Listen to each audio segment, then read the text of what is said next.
Registration for this day, we all asked you to fill in a word that said what home means to you, what speaks out the most for you. And this is the word cloud that came out of this, where we see that belonging, no, safety, to feel safe is the first condition, according to you, and then belonging. Green's important, we see, and of course the future, a home in the future. So this is an impression. And then we collected all words and all the things you said, and we made 4 categories out of it, and we will show them to you now.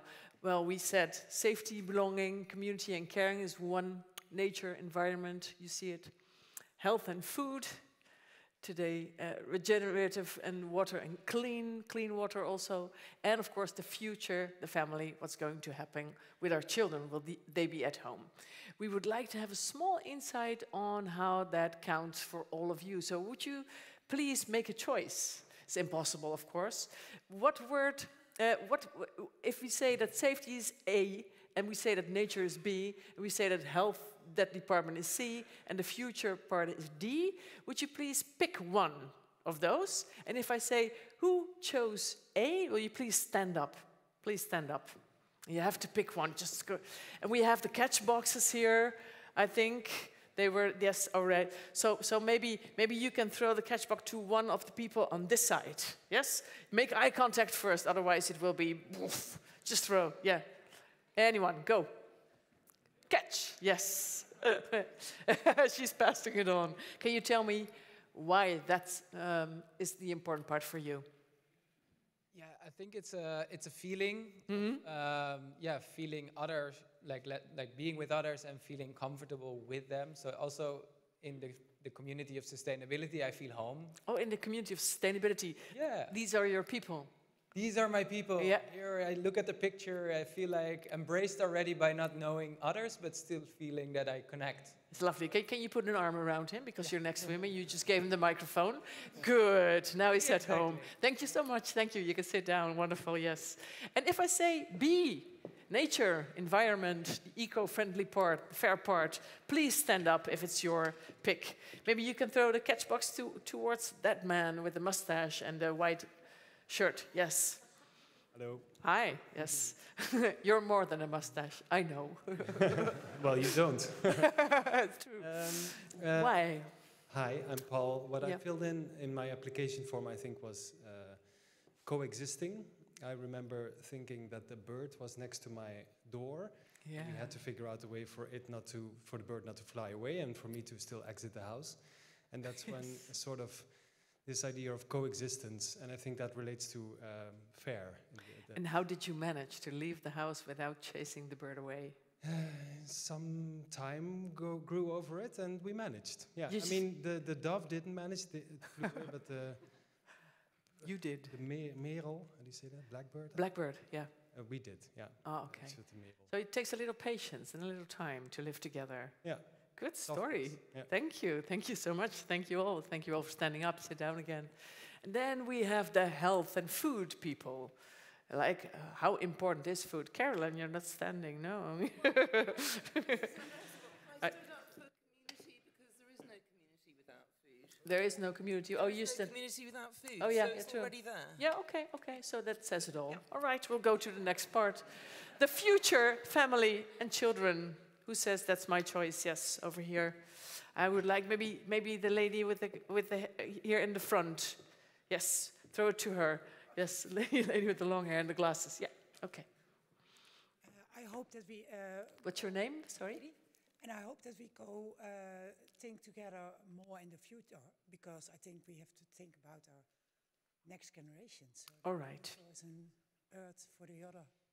We need to think a lot more about all the things. Yeah, of course. They're all very important, right? And they're all in the future. Yes. All right. Thank you so much for your contribution. Thank you for standing up and for filling in these forms. We're going to look at all the perspectives of being at home on the planet, because we just heard that Mars is not an option. You said it. Elon Musk, we will not follow him there. So what do we do to create a sustainable home for all on planet Earth. And we're going to discuss that with some panelists, and we will have 2 rounds of 3 people. You see them already here. And I will introduce them, and they will come up on stage really rapidly and discuss matters with me. First of all, Professor of Urban Planning and Governance, Nikki Francesca. There she is. And she feels at home at parks. So where the city and nature meet each other, so like the museum park in Rotterdam. And you said Carrington Garden, is that correct? Melbourne? Yeah? And what's so nice about that park? Well, a bit closer, yeah. Yes, yeah. I like all urban parks, but Carlton Gardens catched my heart. Yeah. Because you can still see the city. I really love the urban landscapes. Yeah. But a lot of people meet there. Yeah. A lot of activities, also with arts, with crafts, with community engagement. Ah, that kind of park. That's wonderful. Huh? Thank you so much. Welcome. Jeroen Heemsbergen. He's a program manager at Nationaal Park Utrechtse Heuvelrug. Yeah, Utrechtse Heuvelrug. I asked him to translate that to English, and he said, it can't be translated, right, Jeroen? Just can't be. No, but we'll leave it at that. And he feels at home when he's on his couch with his children and he's reading to them. And he has a 3-year-old, but also a 5 months, and doesn't understand the book yet, but looks at him all the time, reading. That's home, right? Yeah. Welcome. Yes, good answer. And can we please have Professor of Sustainable Food System Governance, Hans Runhaar, on stage. Yeah, there he is. Woo. Ah, you have fans, Hans. You have fans, Hans. Sounds nice. Let me see. Where do you feel at home? I didn't write that down. No, I do. I didn't write that down. In nature. In nature, you do some monitoring of special animals. Tell us. In spring, for 12, 13 years, I monitor badgers, the dassen. Dassen, yeah. Where I live, and every time it's like returning, well, not home because it's their home. Yeah. But I really feel very much at home there. And lovely. Yeah. You just monitor them. You just watch them, count them. Yeah. So monitoring sounds very formal, eh? Yeah. Doing good volunteer work, but it's, bless you. really enjoying these nice creatures. Ah, lovely. That's okay, yes. Jeroen, so Utrechtse Heuvelrug. You have many stakeholders there that consider that area their home, isn't it? Yeah, that's correct. Mm-hmm. So basically we're talking about you guys, the university is our neighbor, eh? So we're talking about 20,000 hectares of forest and heathland area. Yeah. And it's incredibly interesting that there are over 70 private landowners. So that's just land that runs in the family, either bought yesterday or multiple generations, like 5 or 6 or 7 generations. We have 9 municipalities. We have organizations like Staatsbosbeheer, Utrecht Landschap, Natuurmonumenten, but also the Ministry of Defense, which is really interesting.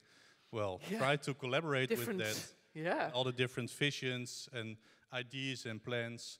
But it's really interesting for me as a national park. I work for the national park and try to make sure that we collaborate within the goals that we have, because we have some challenges, but we'll talk about that later on probably. You say it's interesting, but when does it get really hard? When it gets really hard?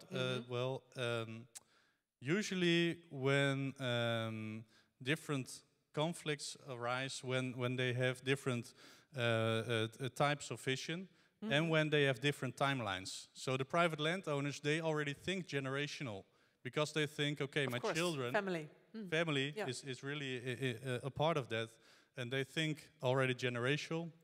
And then we have the municipality, who is really politically colored, with a time span of 4 years.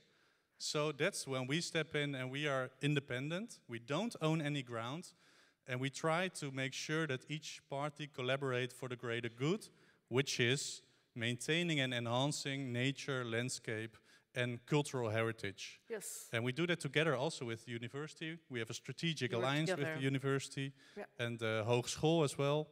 And we do that on different topics, which is awesome. So Nikki, is that for you the same in the urban planning in the region, that you have to manage with so many different stakeholders? What's your challenge mostly? Well, that's everyday life, I have to say, and Yeah. the practice of urban planning, but also for us that we are researching it and also teaching it. Yes, teaching. Yeah. So you can see urban planning also as a platform for these things to be negotiated, to be reimagined, and to find solutions together. Yeah. How do you do it when it gets rough? It is about being comfortable with being uncomfortable in these discussions. Okay, so you have to accept the uncomfortableness. All right, okay. And you have to listen to each other. You have But to listening create the is some- space to listen to each other. But people don't listen well.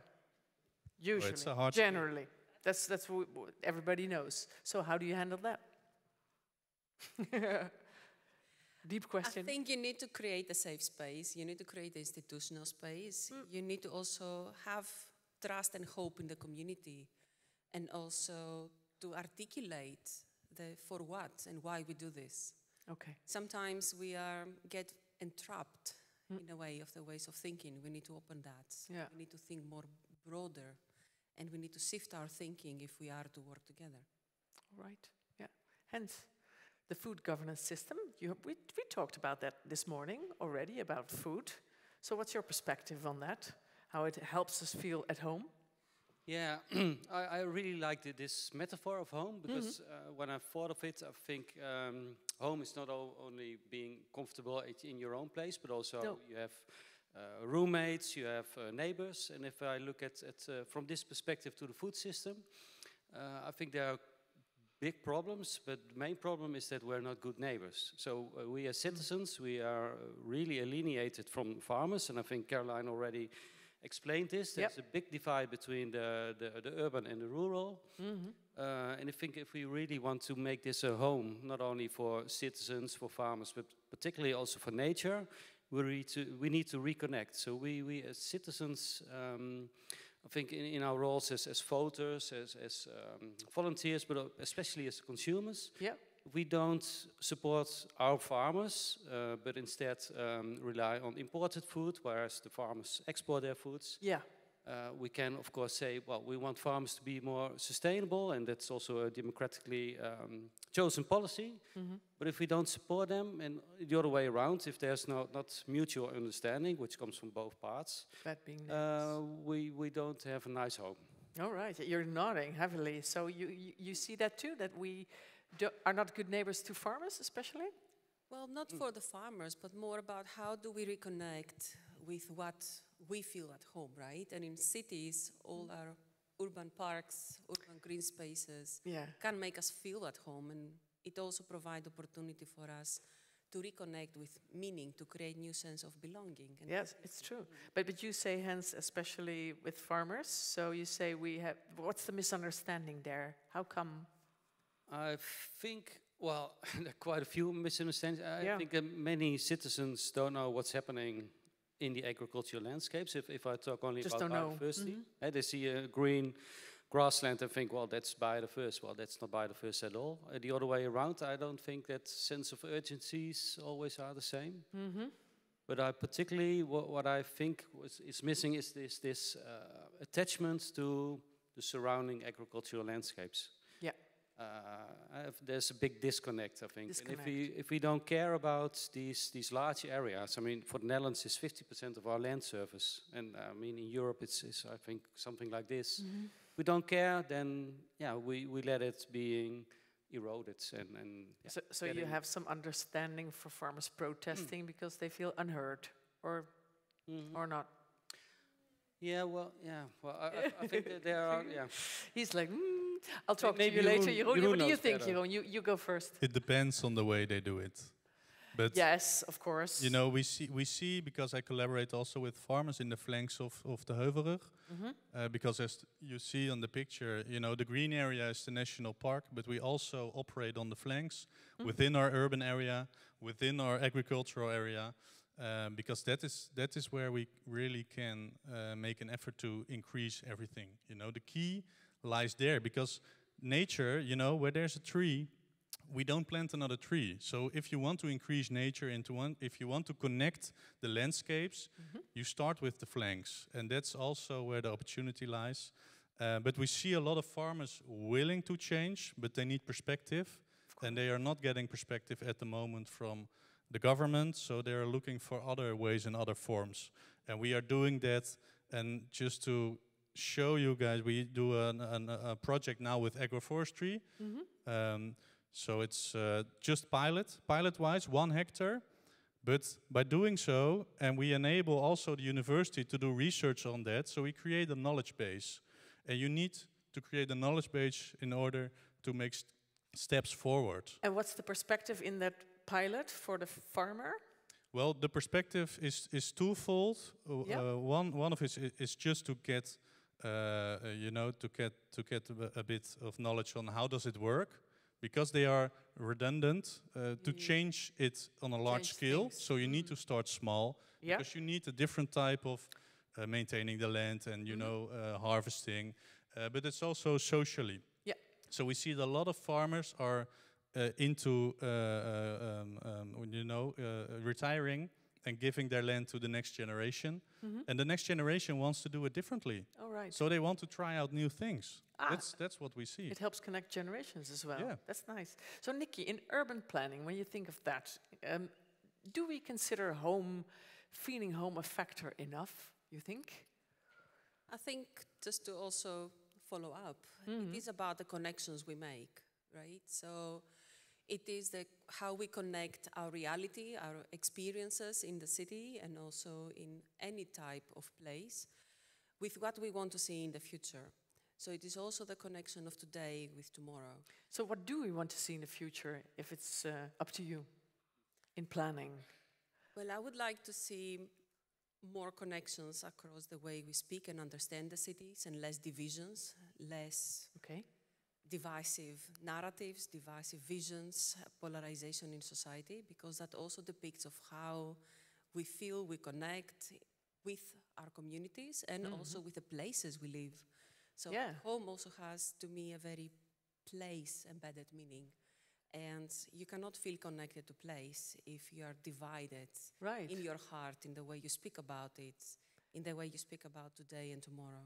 Do you think that urban planning just enhanced that division? I think we need to work towards creating more and new connections. All right. So planning could be a part of that. Yeah. So you think so too? Were you nodding? Does it have to do with planning? Well, in planning, we think of it's either this or that, and I think that's what Nikki also says. We need to have more variety, I think, and so the urban-rural divide is rather, how do you say, hard. But we need to have what Jeroen was also talking about: these flanks, these areas that are maybe either urban or rural mixed. A mix. If we need, well, we also need to have. Maybe in spatial planning also functions for this, because that also allows all kinds of governance strategies, like agricultural. Functions? You mean like a variety officer? No. I mean, it's. What do you mean? If you have the value of land, if it's nature, it's really low value. It's agricultural land. It's very expensive. True. But we need farmers to become more nature inclusive around nature reserve areas. So there we need a different category with a different price. But currently that doesn't exist. So if you're a farmer, you have to get the maximum out of the land to earn your money back. All right. Who has to start this to make sure that this happens? Always a hard question. But we invented government for this. What is that? Not our government, but government. in the ideal world, with utopia, yellow hair. It's government. Okay. The government should do that. Yeah. Okay, you agree? Yeah, the government should do it, but you see that... Do you feel supported by government for your work? Yeah, because I work for a non-profit organization, and we are funded mainly by the government. So, I feel endorsed by the government. But you see, what Hans is telling is totally true. The government should take action on that, but it goes too slow for the area, because if you look at Utrechtse Heuvelrug, everything is changing in the landscape, because it is we are obliged to do it, because we have these different challenges. We have we need to enhance the quality of nature, because the forest is dying basically, because of drought and excess water and nitrogen and phosphor. So basically, I'm working for a national park that is dying.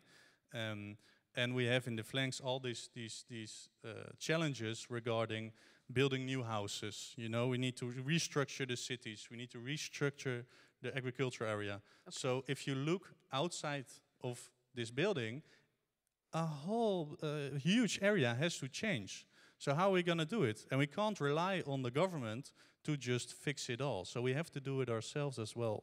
We have a role, all of us, everyone here, but also everyone at home who is watching. Yes. We all have a role in this to play. Yeah.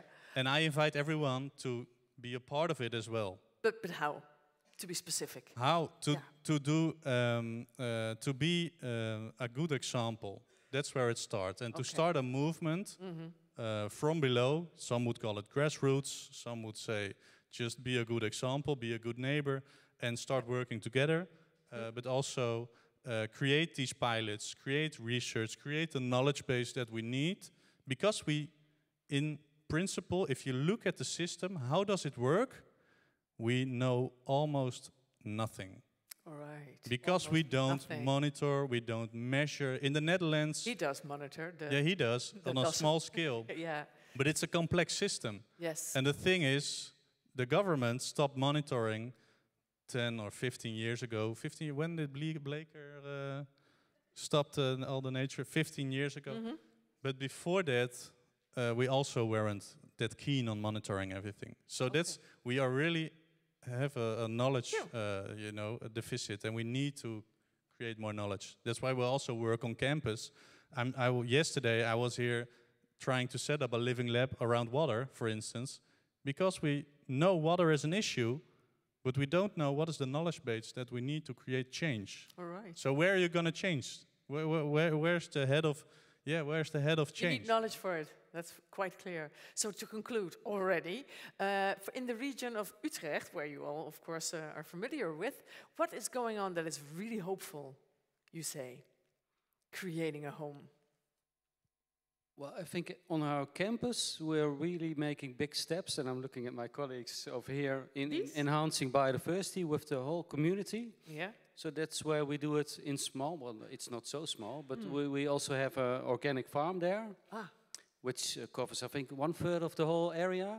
And we really, together with them, I think we're going to make big steps in terms of biodiversity. So that's the first step. Yeah, it's hopeful. And what would you say, Nikki, is hopeful in the region?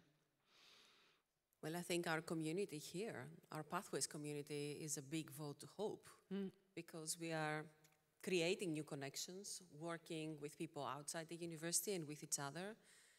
And we are empowering to be the change agents that are needed. Good. So I have hope to our community. The people, the community, thank you. And finally you, Jeroen, what's the most hopeful?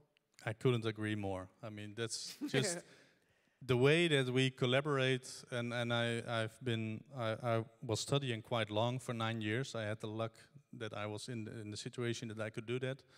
But I've seen the university changed from more internal focus to more external.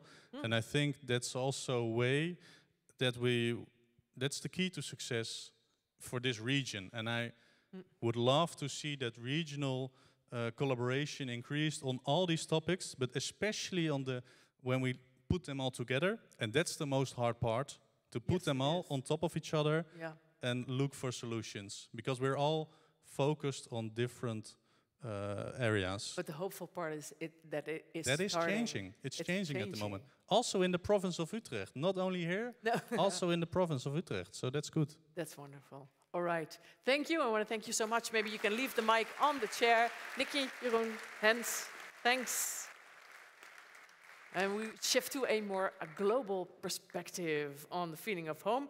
Please let me invite a professor of animal behavior at the University of Utrecht, Saskia Arndt. Please come forward, And we have a man that feels very much at home in the ocean. Snorkeling is his favorite activity there, but in any ocean. He's a biology student into marine science, Kjeld Werter. There he is. And third in line is Shanor Hassan. please, senior researcher at Deltares. That's a knowledge, an applied knowledge institute, very well known, of course. And there she is.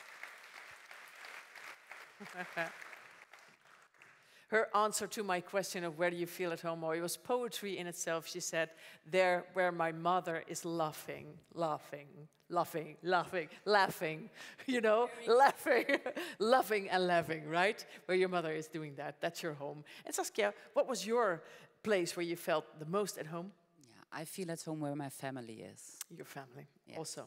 That's my safe space, and that's the space where I can grow in the broadest sense, and where I can flourish. And next to that, it's of high importance for me, and I think I share that with a lot of people, to be surrounded and connected with and by animals. Yes, and with animals too, their family. Let's talk about that a little. The perspective of the ocean. We talked about the river, but now the ocean is present as well. How does the ocean represent home or increase the sense of home to people? I think everyone has his own story with the ocean. It's such a magical place. Yeah. To me, it's the place where my grandfather and grandmother met, and where my grandfather in the loved ocean. my grandmother. Yeah. Really? Yeah. Tell me.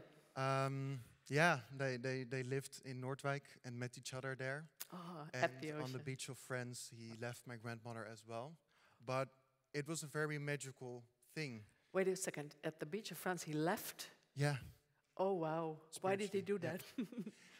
What? Why did he leave? He left life there. Oh, that's what you mean. But it's on one way it's very tragic, and on the other way, at that moment, I knew that I was meant to be at the ocean, because that's where my family belongs. Wow, yeah. And how does it? How does the ocean help us feel at home as humanity? The ocean is everywhere. Mm-hmm.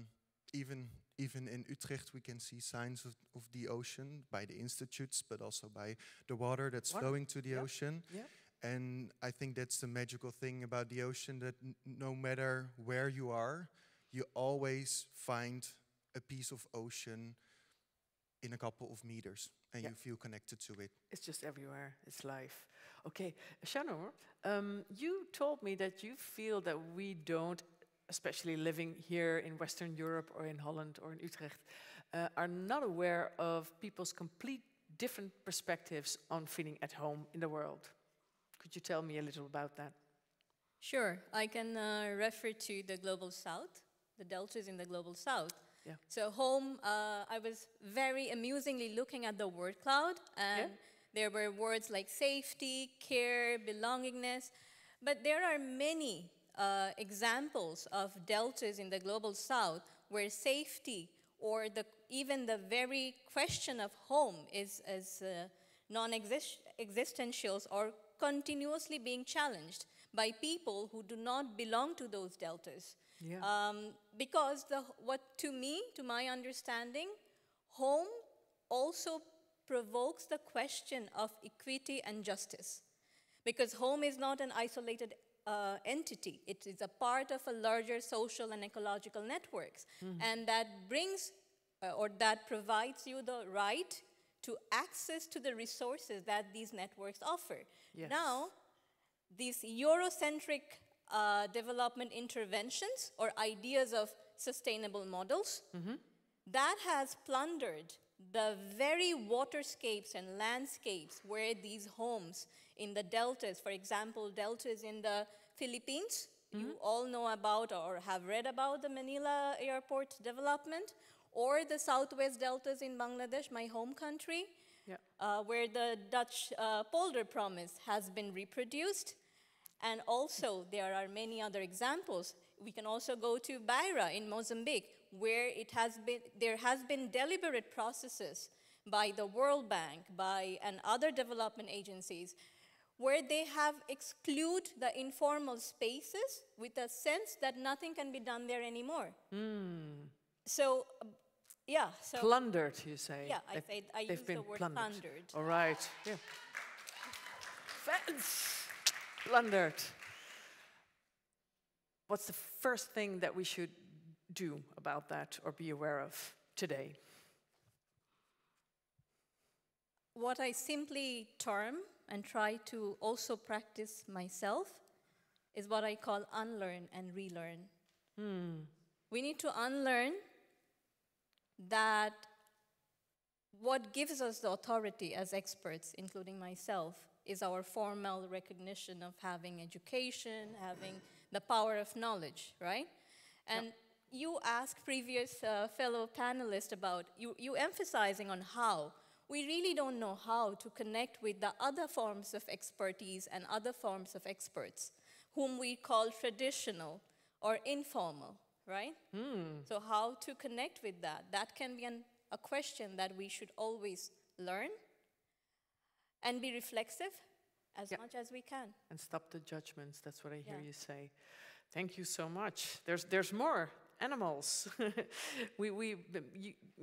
We feel at home sometimes when we have animals with us, but do we make the animals feel at home on planet Earth? Yeah, that's right. I think, well, as I said before, so I feel more at home if I'm surrounded by animals or not.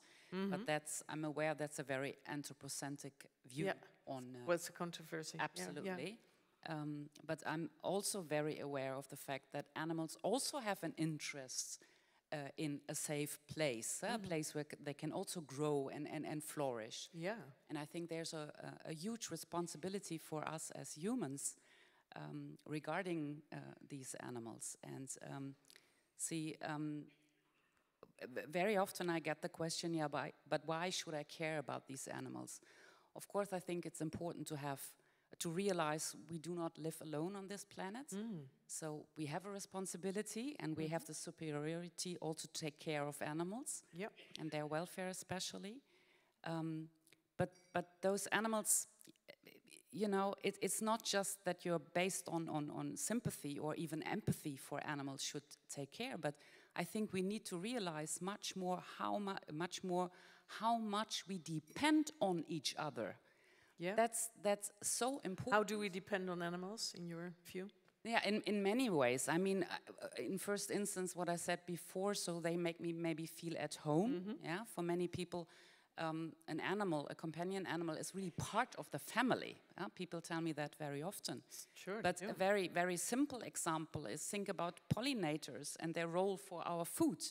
So we are one big ecosystem, so it's one world, it's one nature, and we are part of that. And you don't even have to feel sympathy, but you just have to recognize that they are there just as much as we are. Absolutely. Something like that, equality. Something like that. All right, you're nodding, Kjell. Many animals in the ocean as well, right?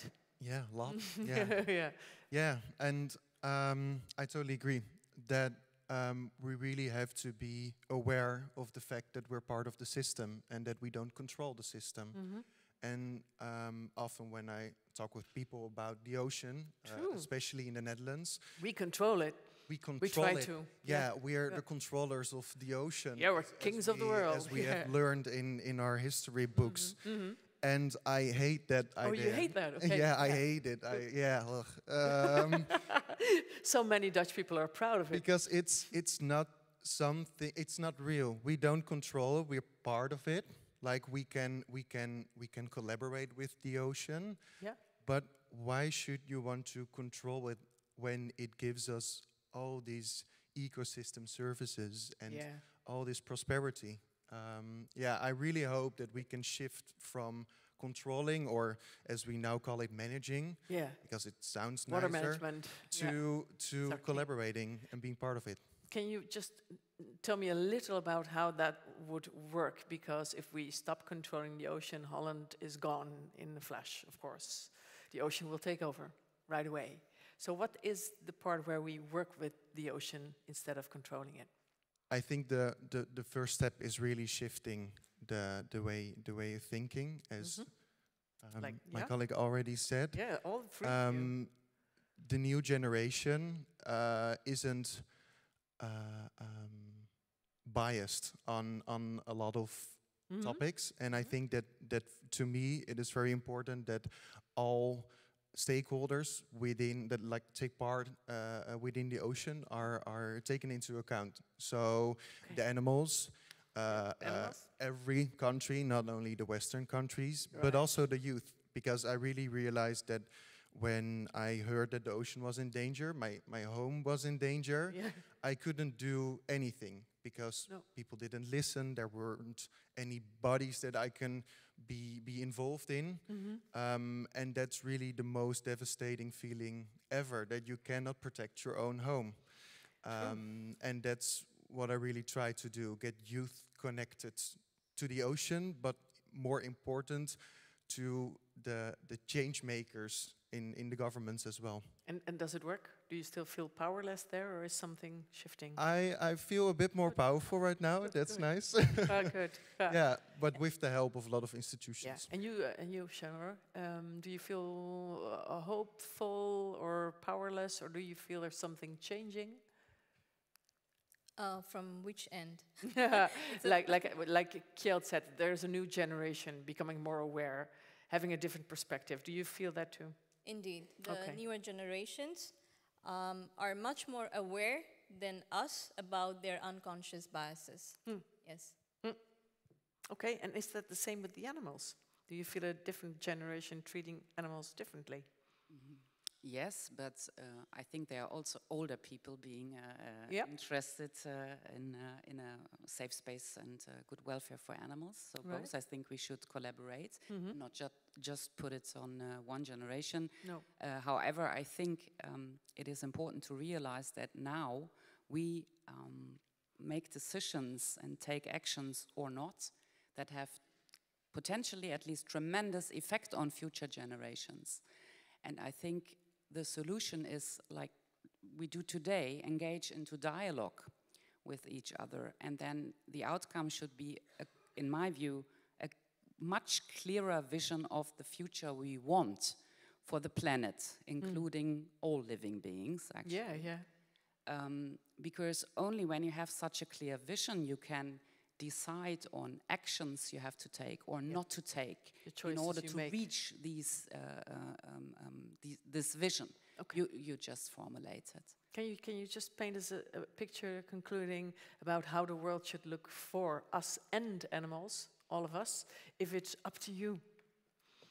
Oh, that's a very, very hard question, of course. I think if we make the right choices, what happens? Yeah, I would say, as I decided for myself, really to see myself as being part of nature, and my personal future strongly depending on the future of the planet. I mean, it's about survival. That is. What sacrifices do you have to make to? What sacrifices? I don't know whether we always have to talk about sacrifices, because people, you know. Yay! What's the correct word there? Because she really agrees. Challenges. Opportunity, challenge, not sacrifice. Right. Okay, then tell me about the challenging choices. Because experience is that as soon as people have the idea you take something away from them, true, sacrifice. They don't engage. So this is, I come back to what I said earlier, if you have a clear vision of a future for all of us, then this is something you give people to reach, something to gain, you know, and you can do things in order to reach that. And what's to gain? What is to gain? Survival at the very end, I would say. Good one. Let's do that. I'm a biologist, so evolution is directed towards reproduction and survival. And this is really challenged, I think, at the moment. Shanora, can you please paint me a picture of your the future you hope for, let's say, 50 years from now? Okay. Echoing with Emanuele, I would say nurture more empathy and care to each other, and as each other is not only about humans, and having beyond humane perspective. And then there'll be more.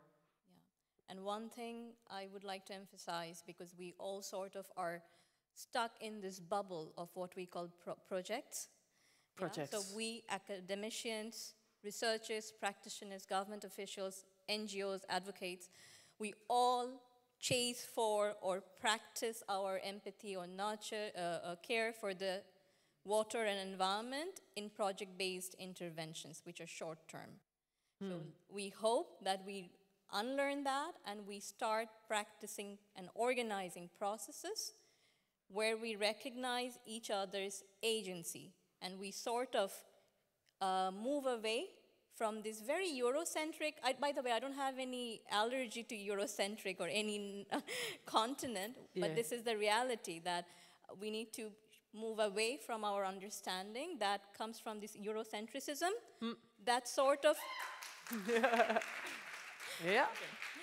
Thanks. That sort of strips away the agency, the processes of commoning, self-organizing, and also like the community. Our understanding of community when we write proposals, when we practice, is so straightforward and so simplified. Maybe it helps us, right, to practice certain things, but it doesn't reflect reality. We assume many things, that the community, we call them vulnerables most of the times, we call them marginalized, we strip or we assume or imagine them that as if they don't have any agency. So I hope... Yes, you're on a presidential speech. Yeah, to conclude now. Yes, to conclude, yeah. Okay, good, thank you. So you're the last one speaking, Kjeld. You want to something that came up? Yes? Yeah, I think to me, the future, a perfect future would be that everyone is heard, as you already said, that assumptions are, we make assumptions. We cannot do anything about it, but we can try to forget them. And I think the assumptions for youth, including youth, it would be best if we can just let them go, because youth can do a lot. We can protest, we can paint buildings if you want. We can throw tomato soup to a painting, but we cannot do everything. We need the funding, we need the connections that the more experienced people do. So I hope everyone in the future would think of how can I involve, how can I include youth more within the processes that I'm doing. Yes, and everybody collaborates there and has his contribution. Thank you so much. Thank you, people. Thank you for your global vision on it. Yes, Saskia, Kjeld, Shanor, lovely. Okay, let's move on to an award. We have something that we can do. The Pathways to Sustainability Award. What is transdisciplinary research and how can it help you? Pathways to Sustainability thinks that it's important to work in a transdisciplinary way, and I am approaching Albert. I talked to you before. Maybe you can stand up, that would be nice. Maybe a little light on him or in the crowd would be nice, so we can see him. Can you see him all? Maybe a little light here? No, you have to be in the dark. I think everybody can see me. Yeah. So can you tell me a little about why does Pathways to Sustainability give out an award? Yes. Well, in the Pathways community, as everybody knows, we try to stimulate transdisciplinary research with a lot of impact. That's what we aim to achieve in this community by facilitating different types of projects. And with this award, we actually want to show this very concretely what's happening in the community. Yep. So we want to put a couple of initiatives in the spotlight to show what great things are happening. I must say, as a member of the jury, I was also really impressed by all the nominations that we got to see. There were many, right? Yeah, there were 16 nominations. I was the chair of the jury that sort of selected 3 for that people can vote on today. Yeah. So I did that together with Ilja Zimmerman and Erik van Sebille. The three of us. Did you fight? Say yes, please. We fought all the time. No, we had good discussions. That's how we call it. Okay, yeah. So we had good discussions, but in the end, it actually went quite quickly. And we sort of looked at these nominations in terms of innovativeness. So to what extent they really presented something new. The transdisciplinary nature, to what extent they are really collaborating with as was mentioned also in the panel, with other stakeholders outside of academia. And the third one was impact, to what extent it really resulted in impact. And added to that, we also want to sort of show the diversity of what's happening in the community. So we wanted to select both nominations that are more of a technical nature, that sort of highlight technical solutions that might help us to open up new pathways to sustainability, but also more socially oriented solutions. And we also want to sort of show more local things that are happening in the Netherlands or even closer at home at our own campus, but also things that are happening worldwide. Yeah. So we used these criteria. It was a bit of a puzzle because the 16 nominations very diverse, very hard. And the nominations were really high quality, but I think we selected really three really inspiring nominations. Yes, and the thing is that you all will decide who the winner is in the end. Yes, I think we're going to get to see introductions of the three nominations that we put on the short list. And you can vote. And then it's up to you to vote. Because we thought it was too hard. I'm not sure whether I will be able to vote because they're all high quality, but we have great faith in you that you can select a winner. Exactly. So yeah, let's start that small clip where we show a little bit more of the background of the award and the thinking of transdisciplinary thinking. Video. To me, transdisciplinary research is a way to make research more impactful. For me, the trans in transdisciplinary also refers to how we can work across different cultures, communities, and spheres. It gives us the opportunity to be more creative and innovative in our research approach.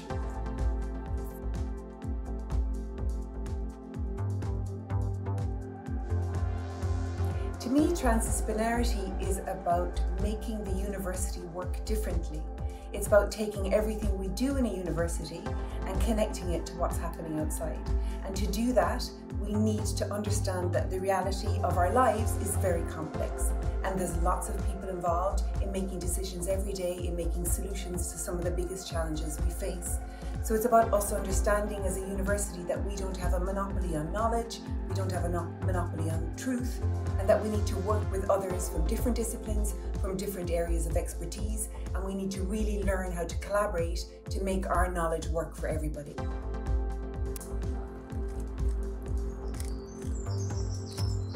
To me, transdisciplinarity means selflessness. Sharing knowledge is probably one of the most selfless acts humans can do.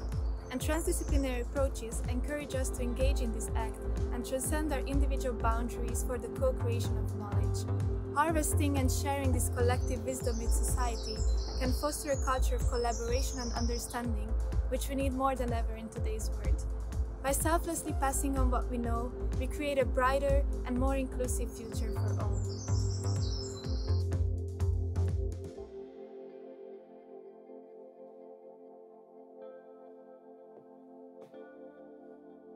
Yes. I still can do that. Can you too? Practice so much. Okay, thank you. Thank you for the video. I'm gonna invite on stage the nominees. Anissa Trianti. There she is. Woohoo! Thijs Jursen. Thijs Jursen, there he is. And Ralf Temming. Yeah. I think these seats are nice, aren't they? Yeah, you can have one. Okay, good. And then to start the official ceremony, I would like to invite Rector Magnificus Henk Kummeling on stage. Is he here? There he running away from me. Hi, hello, welcome. Okay, so you'll be introducing the nominees and the projects. Yeah?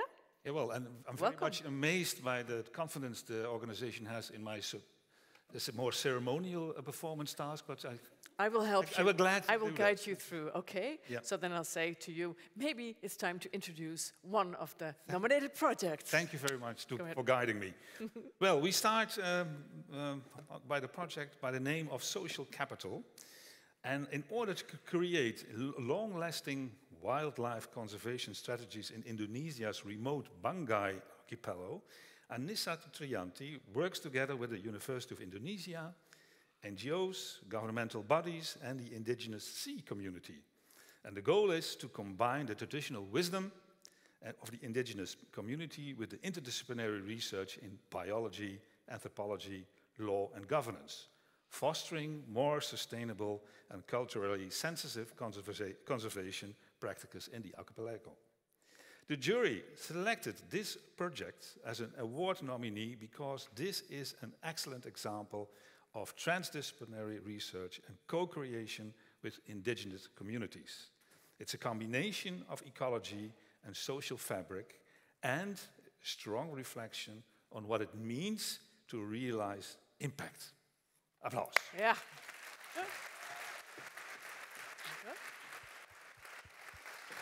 And you have a question for her. Yeah, I have a question, of course. Yeah. Anissa, how does your project contribute to creating a sustainable home?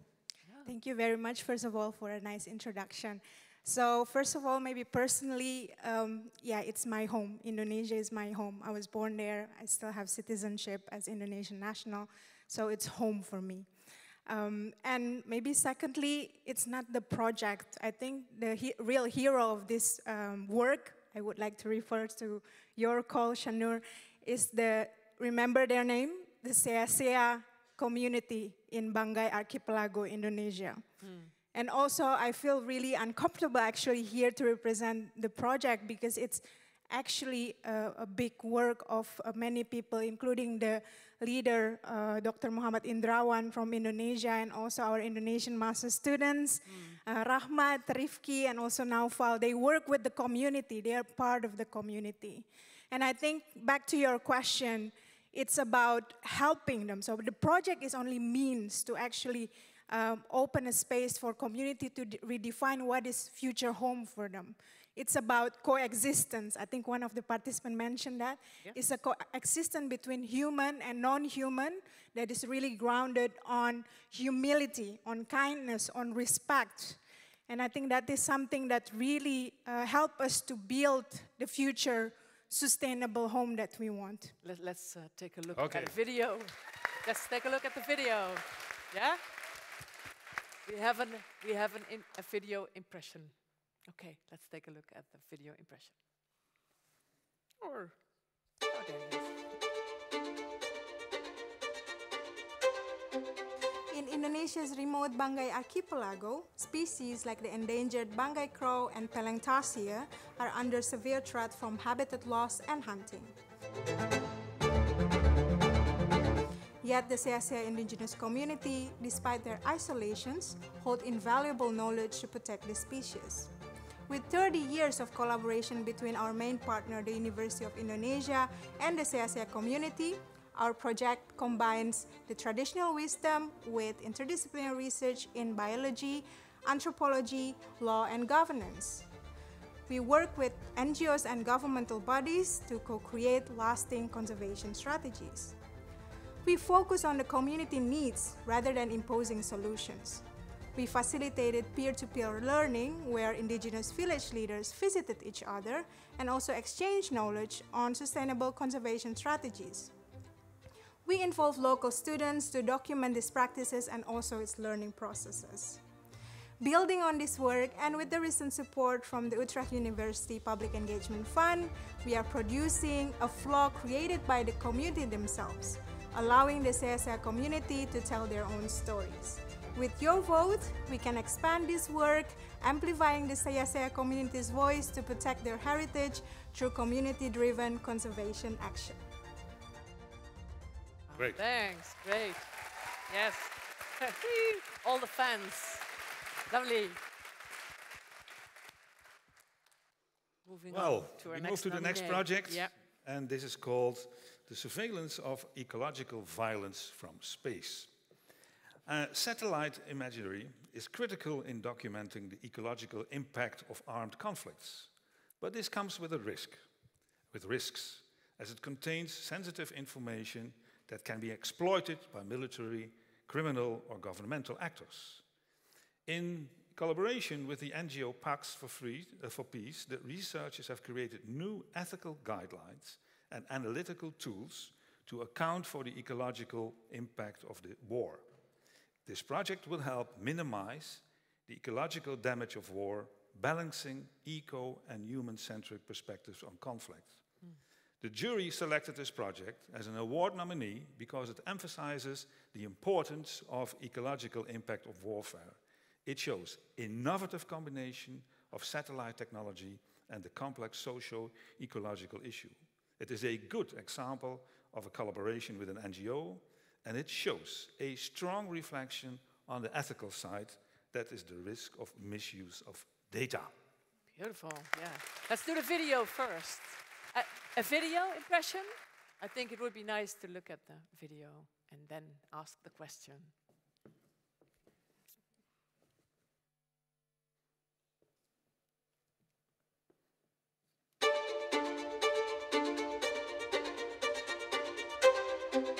War destroys humans and the environment alike, and is a major obstacle for sustainability worldwide.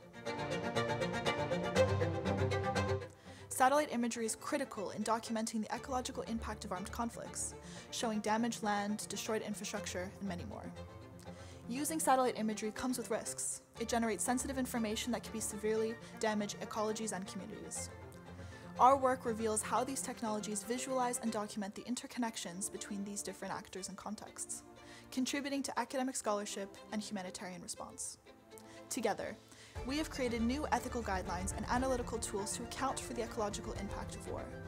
Collaborating with a wide range of organizations, we created tools that enable us to accurately and reliably map environmental destruction. Our work will help minimize the ecological damage of war, balancing eco and human-centric perspectives on conflict.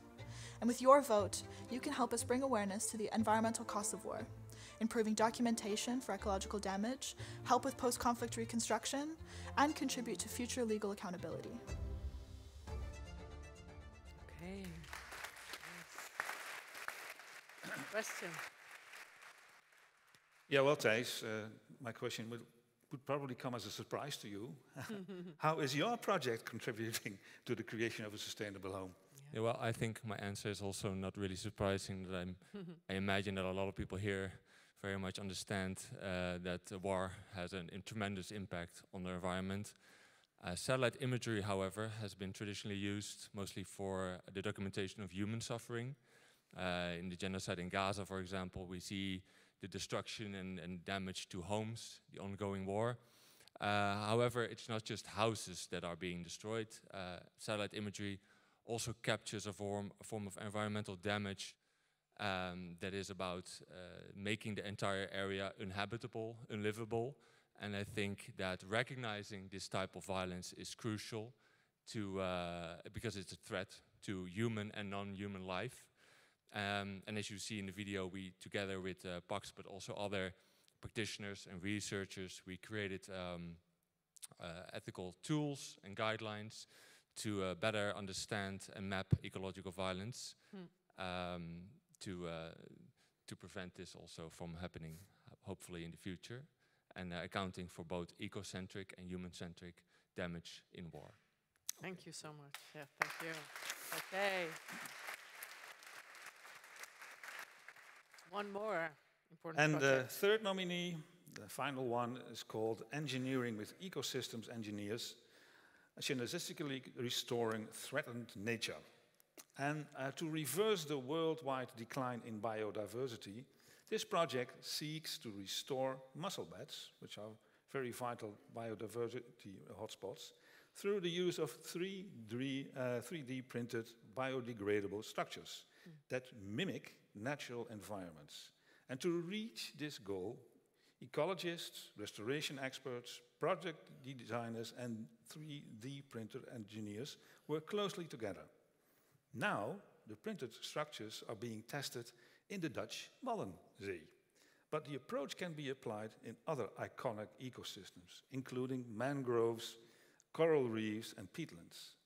The jury selected this project as an award nominee because of the very strong action perspective. Let's fix it. And the approach is very innovative. It's a synergistic combination of ecological and technological knowledge, and due to its scalability, it can really make an impact. Great. Yeah, let's start the video and see the project.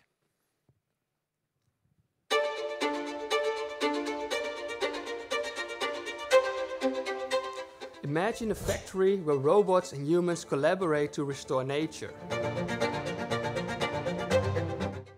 ecosystems are rapidly degrading worldwide, negatively impacting food security, social equality, and the environment.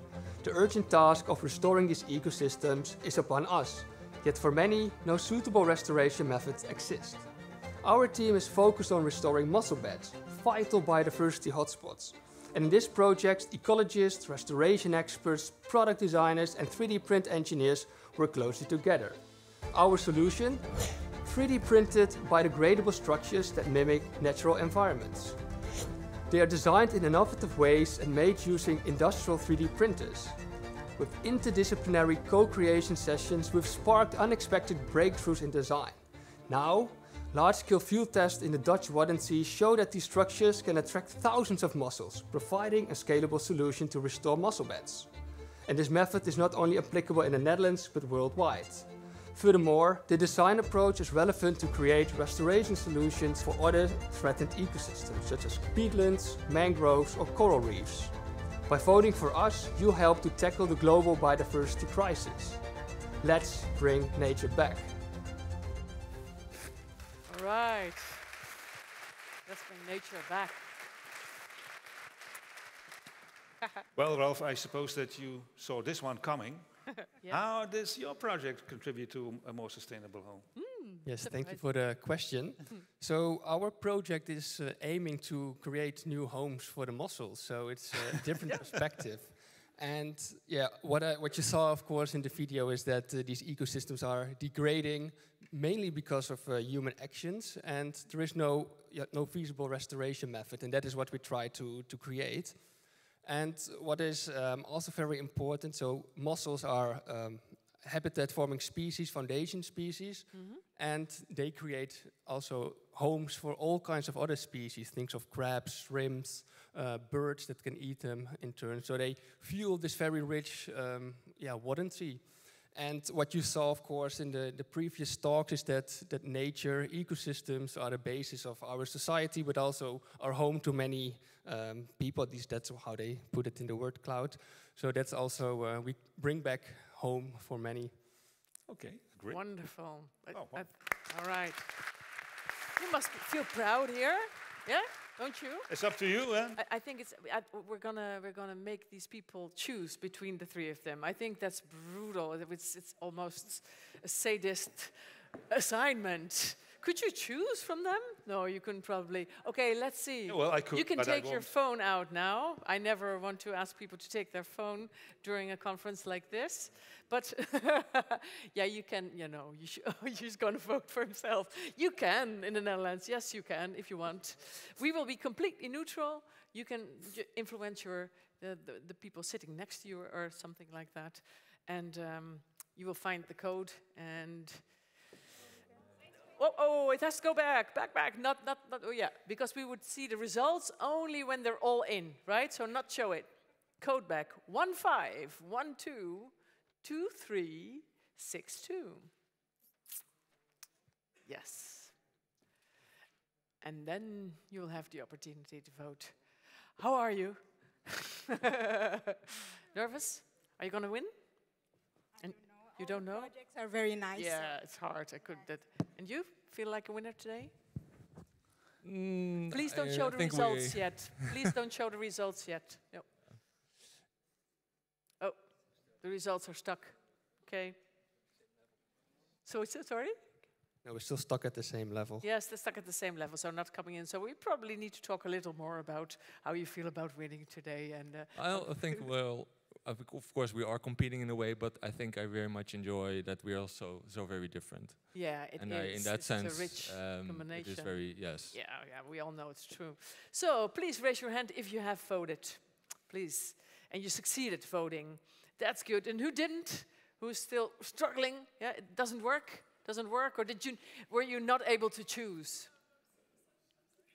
You were just too late raising your hand. Never mind. It's all inclusive here. Okay. As the former chair of the Dutch Electoral Council, I must say that you also have the right not to vote. True. You can vote for yourself. But I would vote if I were you. True. Yes. Thank you so much for that contribution. Let me look at the technicians there. Do you think you are ready to project the winner? Because if you can, we're going to introduce that and say, Maybe Hank, you should do it. You can say, and the winner is... But will it show on the screen? And then after your words, it will be shown. Okay. Yeah, there we go. Ta-da-da-da. Oh, drumming. And the winner is... Oh! Woo! Bravo! Yeah, take a stand. Stand. All right. Yoo-hoo! Thank you. Yeah. Let me take your lanyard off for the pictures because it will be on these important pictures for the rest of your life. Yes. Well. All right. And please another round of applause for the picture. Yay! Bravo! Oh. Good. Congratulations.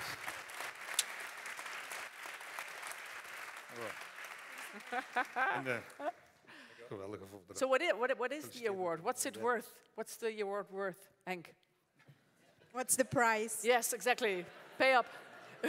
This is a very, let's say, important prize. It's also sustainable wood, I think.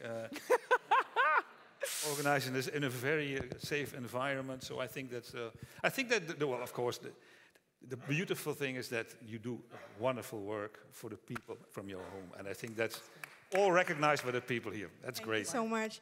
Yeah, this is a really nice recognition also to the community that we work with. Yep. I think they are really, I said, the real hero. And they actually deserve this award, so not our project, because we learn a lot from them. And I know we have some prize, and then we'll make sure that it goes to the community for their conservation strategies. It's worth something. Yeah, okay. Really good. Yay. Please, let's also have a picture with all of you, all three of you, and please give me your lanyard too, because otherwise you'll regret it. Okay, you stand together for the picture. Thank you for your patience. And Hank, join them, please. Yes, that would be nice. Like that. Beautiful. What a team. They're great. Look at that.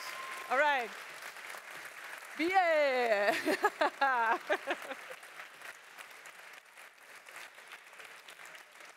Okay. All your scientific work is important, but posing, that's more important in life. You did very well. Thank you.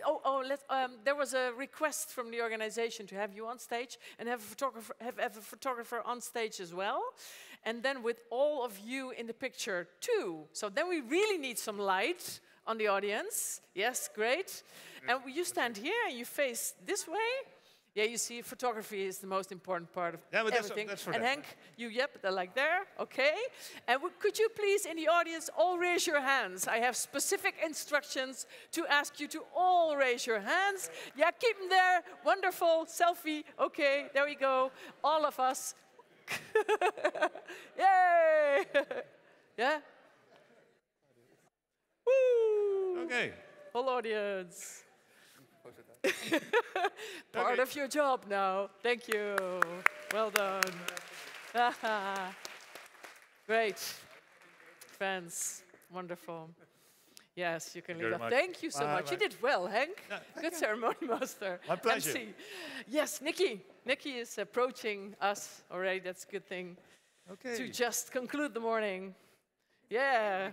Hug her. Yeah. We'll do that. Here. Yeah. We have many. So, what do you want to add to this wonderful morning?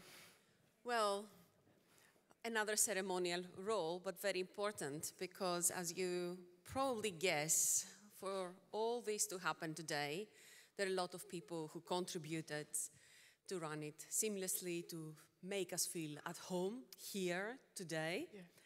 And please join me for a big thank to Rebecca,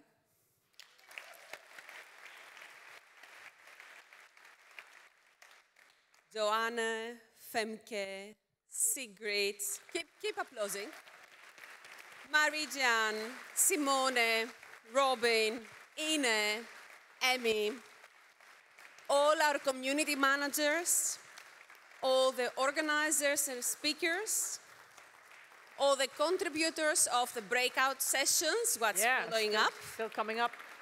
Yeah. All the people who organized and helped for our lunch activities.